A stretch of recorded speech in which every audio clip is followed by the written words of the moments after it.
June 9th, 2026. Yesterday afternoon, President Donald J. Trump officially nominated Acting Attorney General Todd Blanche to become the Attorney General of the United States. Before going to the Department of Justice, Blanche was Trump's personal attorney. He led Trump's criminal defense team in the case of falsifying records to cover up hush money payments to adult film actress Stormy Daniels, as well as his defense against the two cases brought by special counsel Jack Smith, the one indicting him for trying to overturn the results of the 2020 presidential election, and the one indicting him for retaining classified documents after leaving office. Since he took over for former Attorney General Pam Bondi, Blanche has openly flouted the law in order to do Trump's bidding. He secured indictments against people Trump perceives to be enemies, including former FBI Director James Comey for posting on Instagram a picture of seashells arranged to form the number 8647. He backed the deal Trump made with the Department of Justice to establish a $1.776 billion slush fund to pay off those convicted of committing crimes surrounding Trump's attempt to overturn the results of the 2020 election, including storming the U.S. Capitol on January 6, 2021. Blanche put his name to the second half of that deal that seems to be being eclipsed by the slush fund, an agreement between Trump and the Department of Justice promising to drop any pending claims against Trump, his oldest sons, or the Trump Organization for past illegalities in tax returns and promising not to conduct audits of Trump's tax returns. In the 1920s, gangster Al Capone kept his hands clean of direct evidence of the crimes he committed. The federal government finally took him down by convicting him of federal income tax evasion. Trump's nomination of Blanche directly challenges Republican senators to collude with him to flout the will of rank-and-file Republicans and break the law. In November 2025, the Senate voted unanimously to pass the Epstein Files Transparency Act. This law required the Department of Justice to release all the files compiled by the FBI in its investigation of sex offender Jeffrey Epstein, no later than December 19, 2025. The Department of Justice has ignored that law. To date, it has released about half the files.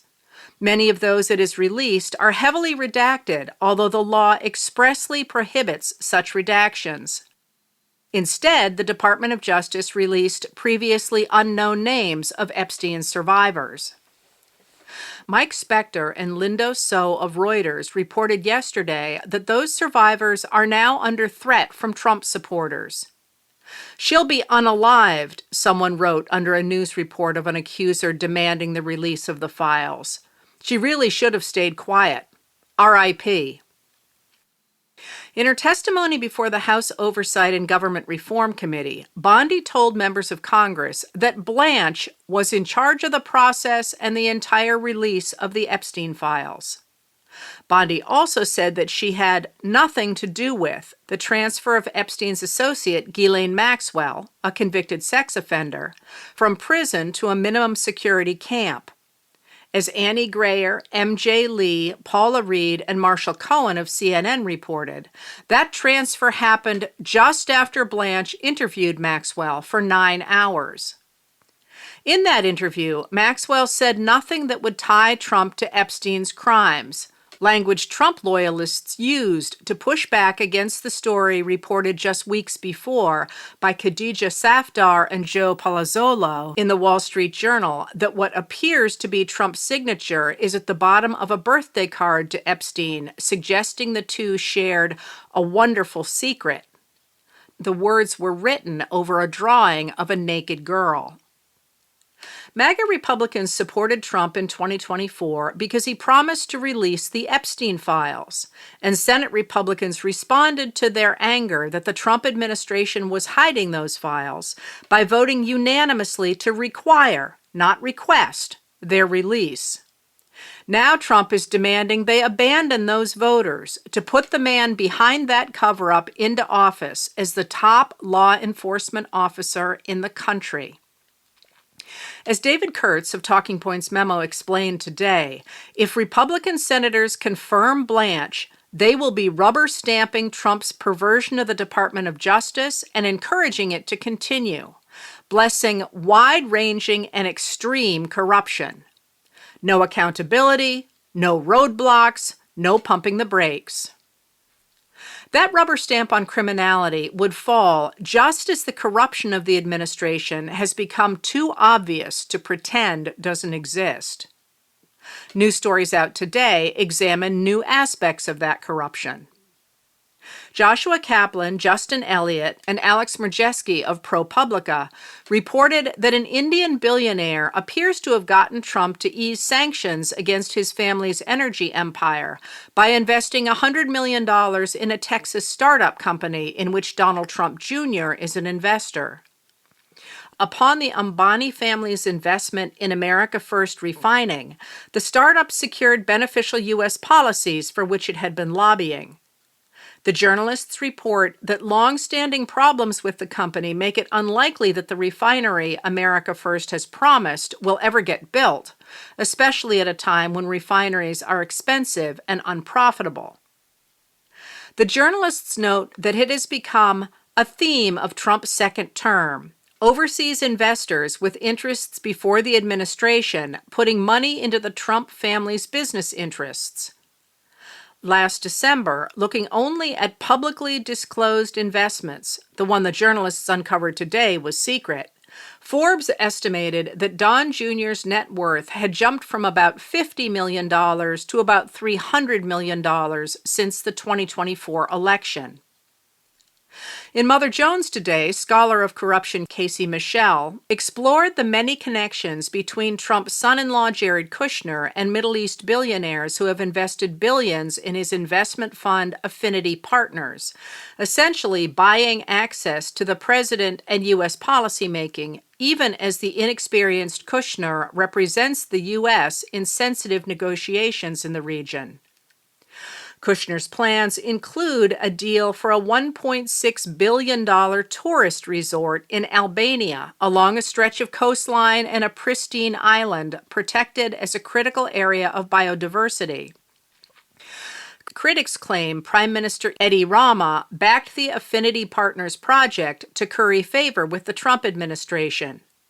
Protesters have taken to the streets in Albania's capital, Tirana, chanting, "Albania is not for sale," and calling for Rama's resignation.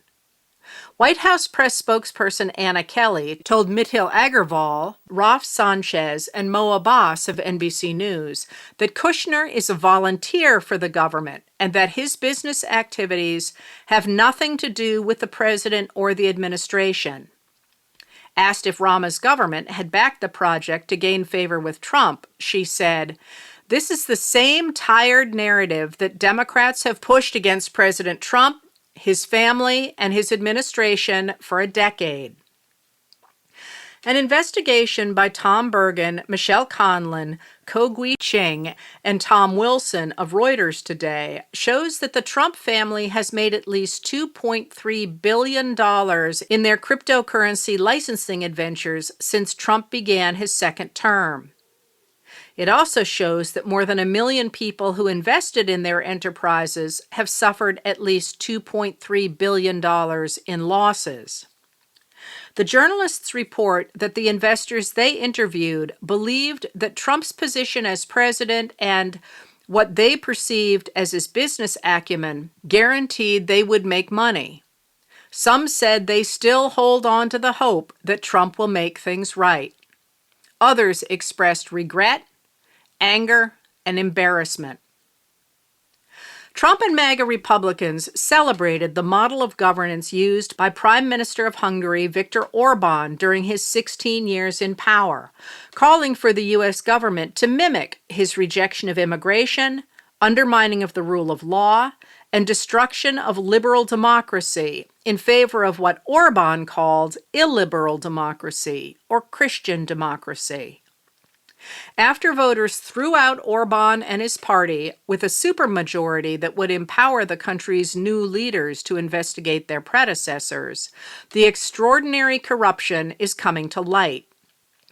Martin Dunai of the Financial Times reported today that tracking the financial transactions of the Orban government has shown that it siphoned off at least 160 billion euros, equivalent to about $185 billion, from European Union funds, with the corruption peaking in Orban's last year in office as loyalists worked to grab what they could as Orban's power was crumbling. But, as Andrew Higgins and Lily Rutai reported in the New York Times, just before the election that swept Orban and his party out of power, many Orban loyalists jumped ship. Although they risked government persecution from Orban should he win re-election, they took the gamble that the future belonged not to him, but to his opponents. Trump appears to be trying to prevent such defections in the ranks of the Republican senators by forcing them to confirm Blanche, thus rubber-stamping his perversion of the rule of law and joining him in his utter disregard of the demand of Republican voters for the release of the Epstein Files. There may well be an effort to downplay the Blanche confirmation process, but make no mistake, it is a very big deal indeed.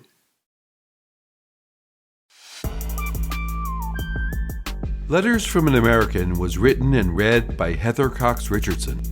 It was produced at Soundscape Productions, Dedham, Massachusetts. Recorded with music composed by Michael Moss.